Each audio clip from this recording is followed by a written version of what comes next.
Swami the ruler. It is the first and the most important element. Swami means the monarch. He should be a native of the soil and born in a noble family. He should be brave and well learned. He makes all the important appointments and supervises the government. He has to be virtuous and should treat his subjects like his own children. Kautilya has given extensive powers to the monarch, but those powers are meant for the welfare of them subjects. In the welfare and happiness of his subjects lies his own happiness.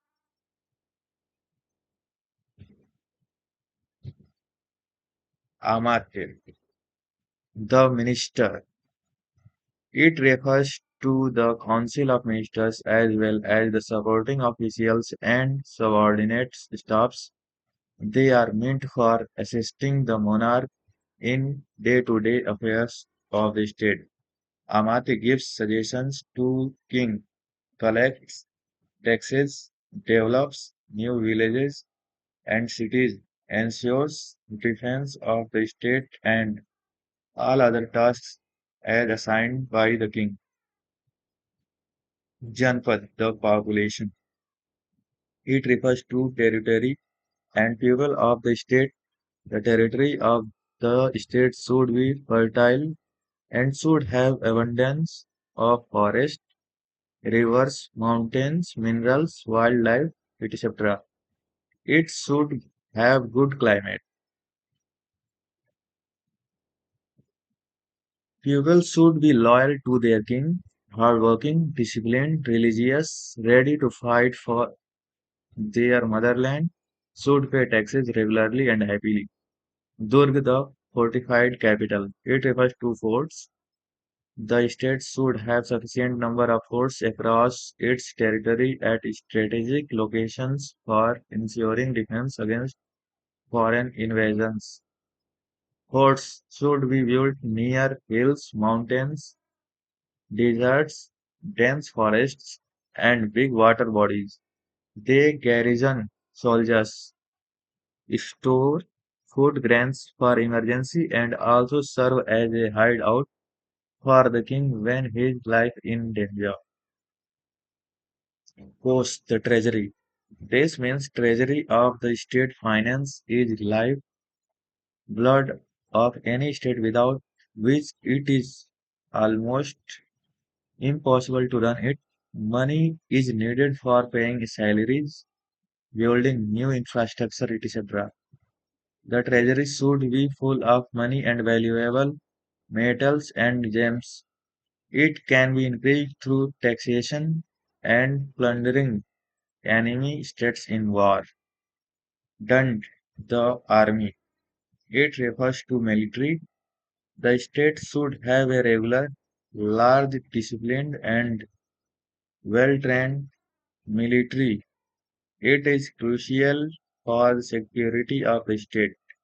The soldiers should be recruited from those families which are traditionally associated with military. The soldiers should pay well and their families should be taken care of in most suitable way. Proper training and equipment should be made available. Well-fed and well-trained soldiers can win any battle. The king should take care of the soldiers and the soldiers will be treated the soldiers will be ready to sacrifice even their life for him. Mitra, ally and friend. It refers to friends of the king. The monarch should maintain friendly relationship with traditional friends of his forefathers. He should also make new friendships.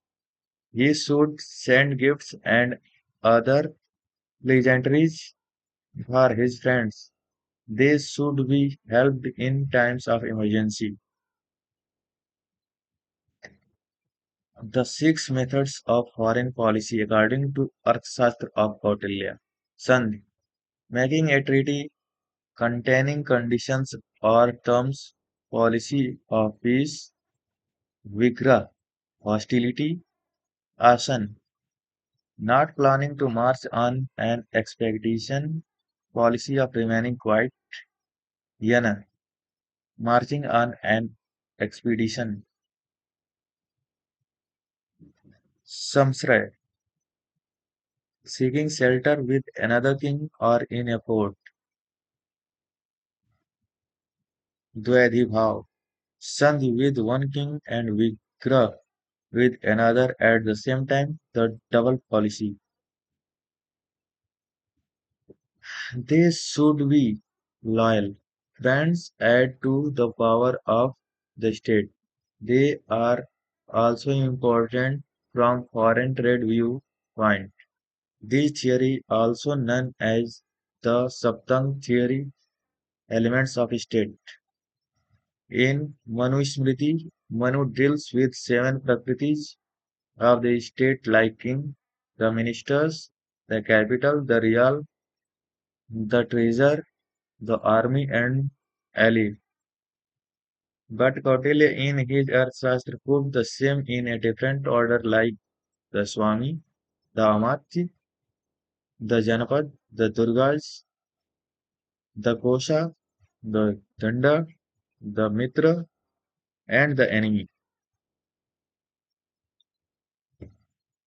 Society in ancient India. Society in ancient India had several distinguishing features. It was arranged in the form of four varnas. The life of individual was divided into four stages or asramas. There were rules regarding marriage, family, etc. The purpose of life was to attain four goals called purusarthas. These four purusarthas are dharma, arth, kam, and moksha. The concept of purusarthas is the fundamental principle of Indian social ethics. The word purusarth means attainments or life purposes. The aim of every person is to attain the four noble ends of purusarthas. These four purusarthas are dharma, arth, kam, and moksha. Dharma, or the principle of righteousness, is considered to be the supreme of the Purusarthas. It is derived from the Sanskrit root dhr, which converts to sustain, support, or uphold. Dharma in ancient India was a code of conduct for members of the society. Pursuit of Purusarth, description and significance. Dharma, duty and righteousness. Description: upholding moral and ethical duties and responsibilities. Significance: guiding principles for ethical conduct and integrity. Earth, prosperity and wealth. Description: pursuit of material well-being, including wealth and success. Significance: emphasizes financial stability and resource acquisition. Calm, desire and pleasure. Seeking desires and pleasures within moral boundaries. Significance: promotes enjoyment of life's pleasure in moderation. Moksha, spiritual liberation. Ultimate pursuit involving spiritual realization and liberation. Significance: transcending worldly desires and achieving spiritual freedom. Dharma. The term dharma does not mean mere religion. It stands for duty, obligation, and righteousness. It is a whole way of life in which ethical values are considered supreme and everyone is expected to perform his or her duty according to his or her social position and station in life. In Buddhism, the word dharma is used, which is the Pali equivalent of the Sanskrit word dharma. The guidelines and rules regarding what is considered as appropriate behavior for human beings are prescribed in the Dharma Shastras. These are sociological texts that tell us about our duties and obligations as individuals as well as members of society. The concept of right and wrong is the core of the Mahabharata, which emphasizes, among others, the values of non-violence, truthfulness, absence of anger, charity, forgiveness, and self-realization. It is only by performing one's righteous duties or dharma that one can hope to attain the supreme path to the highest God, highest good. The various form of dharma is in the sense of duty in ancient India like Samanya dharma. Some general rules which are universal in nature like truth, non-violence and non-stealing. Raj dharma, duties of the king. Stri dharma, duties of you, woman. Dampatya dharma, duties of husband and wife.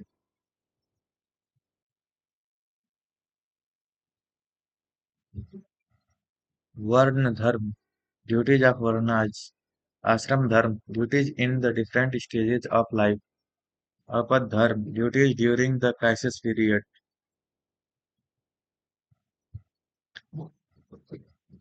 Earth. Earth is the second Purusharth. The term earth refers to worldly prosperity or wealth. It includes all the material means of life. In the Bhagavad Gita, selfless action, Niskam Karma, is advocated.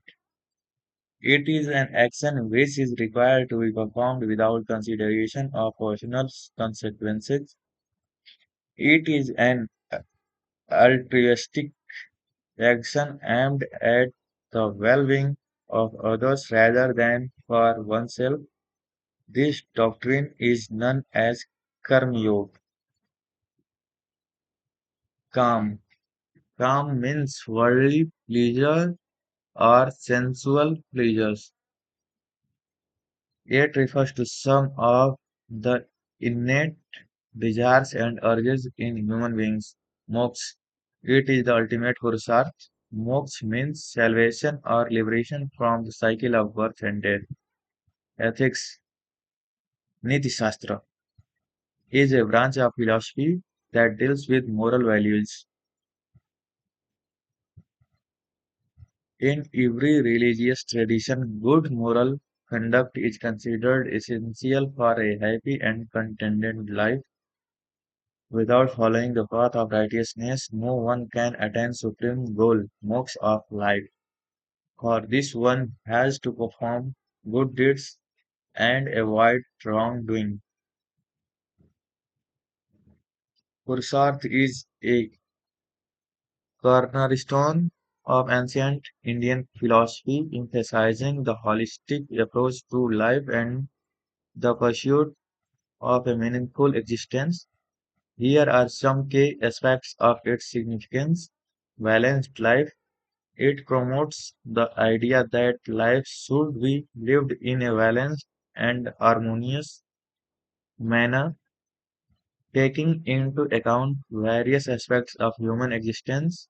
Guidance Purusharth serves as a guiding principle for individuals, helping them prioritize their goals and actions. Ethical framework. It provides a moral and ethical framework for decision making and conduct. Path to fulfillment. Understanding and aligning with Purusharth can lead to a sense of fulfillment and purpose in life. The vast population of The major segment of the Indian society is structured into and reduced to just four groups by the much discussed Varna Vyavastha, which the Portuguese first described as caste system. These are four functional divisions to be identified in any society: intellectuals, thinkers, warriors, defenders, traders, and the service class. The difference from other societies is that in India, this functional division was codified into a social organizing principle, something that for all its unifying purpose degenerated into a hereditary system. Each Varna is structured downwards in a hierarchy of expanding crisscross of parameters of ethnicity, subgroups, geographic area, village, gotra, relation, subgroup, language, profession, religion. This is a highly intricate social organization which both separates an individual or a community from others and at the same time makes all a part of each other. This segment of India's social life is knitted, among others, by the shared obligations that flow from two networks: the network of identity and the network of familial relationships. In ancient India, there was a common dharma for all members of society which must be followed by all equally. But at the same time, there were different codes of conduct for different classes or varnas called Varna Dharma. Similarly, it was desired to follow different dharma at the different stages or ashram of life called ashram dharma. First reference of Varna is seen in the Rig Veda. In ancient Iran, the fourfold grouping into Atharu, priest, Rathest, warrior, Vastra, Suyan, head of the family, Yuti, manual workers. Types of Varnashram system. Brahmins, Brahmini, Brahmins were at the top of Varn hierarchy. They were believed to possess great spiritual powers, thus they had a divine existence in law. They claimed great privileges.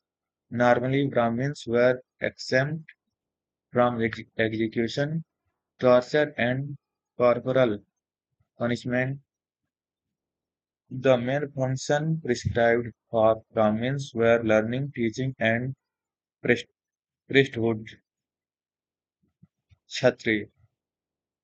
The second class was the ruling class described as Kshatriya or Rajanya.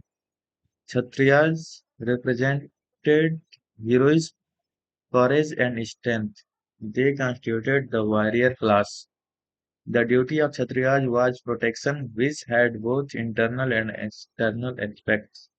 External protection meant to protect the society from external invasion, whereas internal protection meant governance in peace and protection from anarchy. Kshatriyas had the right to possess arms.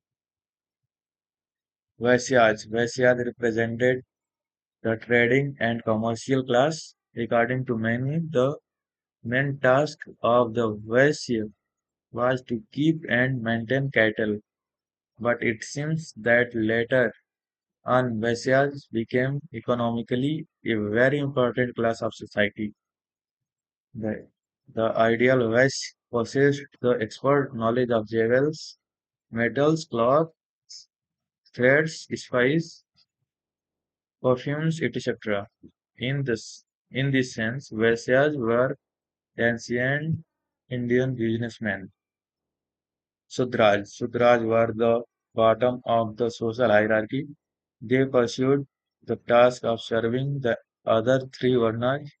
They were deprived of various rights.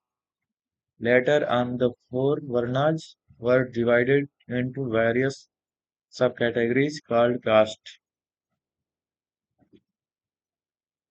Ashram system denotes the Hindu scheme of life according to which different stages in the life of an individual are well ordered. The average lifespan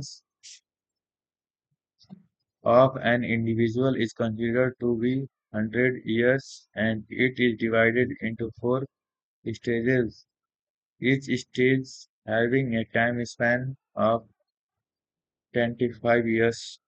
These four ashrams are Brahmacharya ashram or the stage of studentship. This is the first stage of life. It is meant of acquiring knowledge, developing discipline, and modeling character. This stage starts with the ceremony called Upnayan or investiture with the sacred thread. Now the person became a brahmacharin, leading a celibate and austere life as a student at the home of his teacher. Grihast Grihast ashram or the stage of householder. This stage starts at marriage when the student has completed his studentship and is ready to take up the duties and responsibilities of household life. In this stage, the individual gets married, earns money, and visits children. The individual pursues wealth, earth, and pleasure calm within the limits of the moral law dharma. The second ashram, grahast, the long stage of married life devoted to raising a family, is acknowledged by all thinkers as the most important and also the most arduous of the four ashramas. It involves all round responsibilities of parents towards children, of children towards each other and towards parents, of the mother and the father towards all, including the larger family. This stage in life is at the same time the most rich and colorful, innumerable festive rituals and ceremonies, in particular those called Solas Sanskars or 16 ceremonies, accompany an individual all through his or her life, birth, initiation, entry study, completion of education, engagement, marriage, birth of children, marriage of children, particularly of the daughter, date of the parents, and memorial ceremony of for them. The entire process ending in one's death. See sanskar meaning गर्भधारण, गर्भाधान, conception, Sawan, protection of the child in mother's womb, Simantwanya, Unnayan, fulfilling the pregnant mother's wishes, Jatkarman, rituals at childbirth, Namkaran, naming the child, Nishkarman, taking the child outdoors, Anaprasan, giving the child solid food, Chudakaran, shaving of the head. Karnaveda, ear piercing. Vidyarambh, commencement of studies.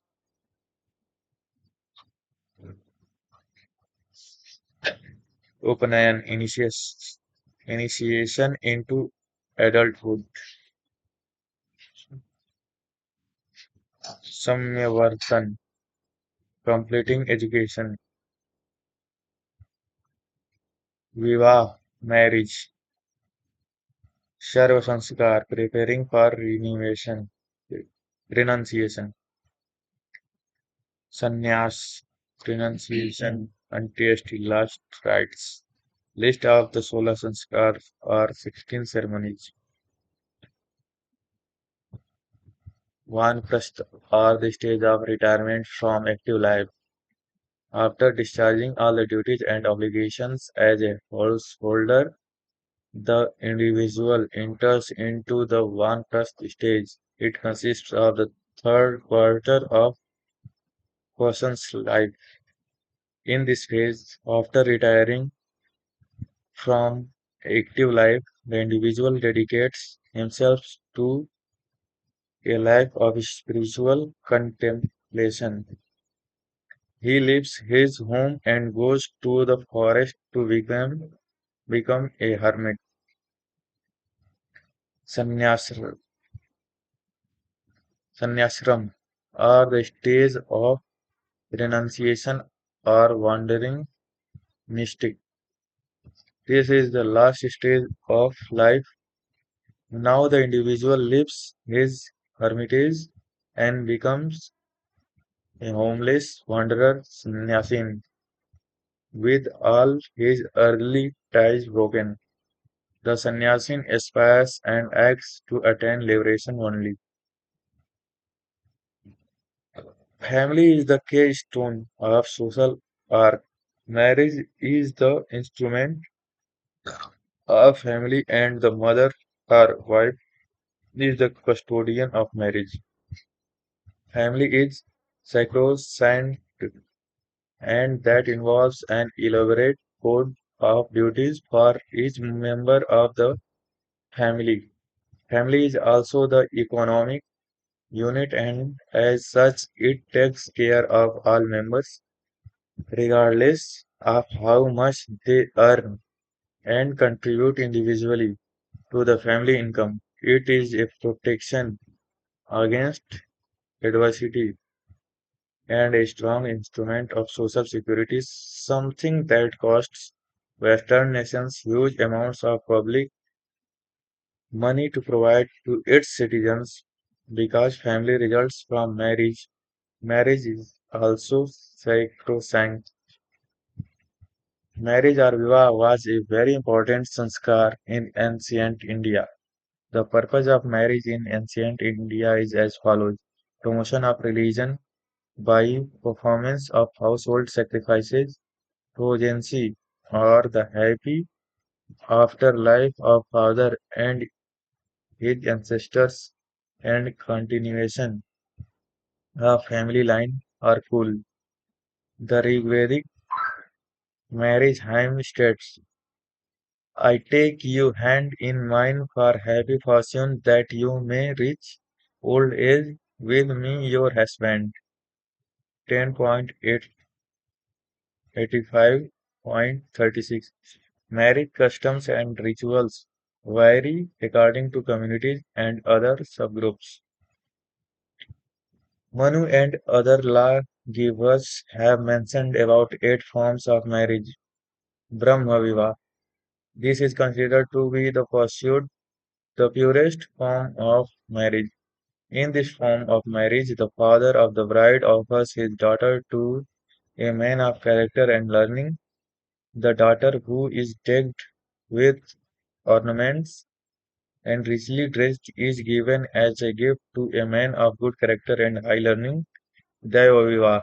In the Daiva form of marriage, the father offers her daughter as a dakshina, sacrifice, sacrificial fee, to a young priest who officiates the yajna, which is arranged by him. Ars Viva. In Ars Viva, father of the bride gives his daughter to the bridegroom after receiving a cow and a bull or two pairs of these animals from the bridegroom. Prajapatya Viva. In this type of marriage, the father offers the girl to the bridegroom, but neither goes he offer any dowry nor does he demand bride price. Asur Viva. This is a form of marriage by purchase in which the bridegroom has to give money to the father or kinsman of the bride. Gandharva Vivaha. This was a marriage by consent of the body and the girl, mutual love and consent of the bride and bridegroom was the only condition required to bring about the union.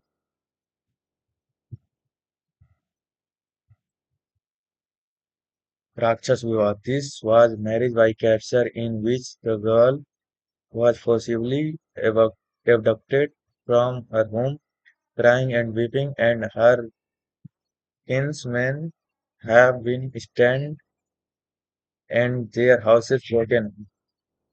Paisage Vivaha. Paisage form of marriage is one in which the man seduces by force a girl who is sleeping or intoxicated or mentally disordered. Out of these eight forms of marriage, the first four have been described as purushat or approved or desirable marriage, whereas the rest of the four forms have been considered to be oppressed or disapproved or undesirable marriages.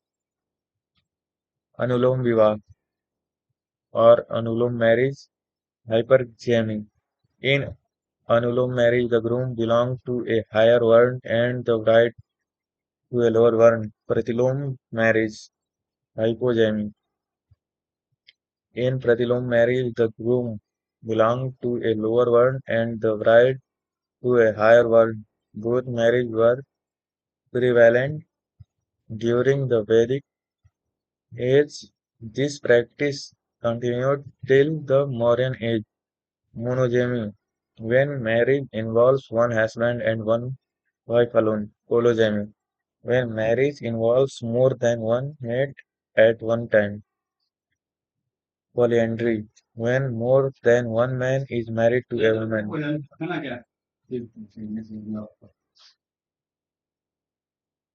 Polygyny, when more than one woman is married to a man.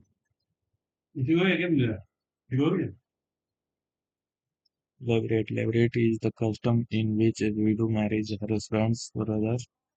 Generally, generally, husband's younger brother marries the widow. This practice is prevalent among the Toda of Nilgiri Hills.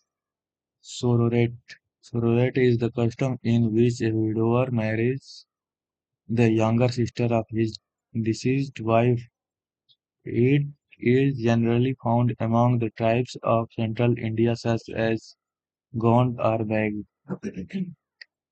Endogamy. When marriage is within a specific one class or tribal group. Exogamy. When marriage occurs outside a certain group of relations. Understanding of social category. Understanding gender as a social categories. Gender studies was very much part of ancient India. In Buddhist literature, greater importance is given to behavior.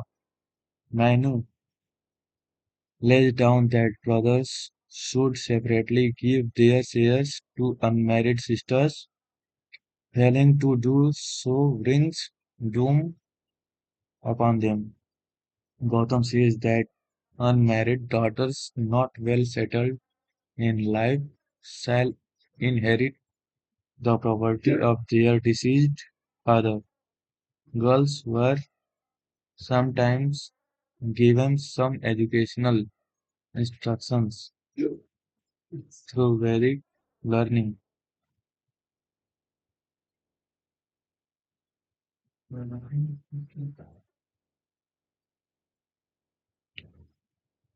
Indian society as way of life generally attached high moral ground for women. During Vedic period or early Vedic age, 1500 BC to 1000 BC, women were accorded high respect and dignity. In fact, Rigved places women as central to creation of all lives in the cosmos. In education, women enjoyed equality with men. Even they were allowed to spend life in Gurukul. Education is considered as an important qualification for women's marriage. There were women poets like Apala, Viswavara Ghose, and Lopamudra. Mudra? Lopamudra. Lopamudra. During this era, which is also called Rig Vedic period. Property inheritance is very limited. In later Vedic period 1000 BC to 500 BC, women were denied to read Vedic texts and education opportunities were also denied. In the medieval period, Sati Pratha, inhuman condition of widow, challenge faced by women during 18th century, female infanticide, child marriage, denial of education, maintenance dowry, prevalence of sati, humiliation of widows, containment of women in house, no property rights, practice of Puruda system, domestic violence, limited religious freedom, and no to politics. The four-class classification is found in Abu al-Fazl, by whom the learned are relegated to the third position.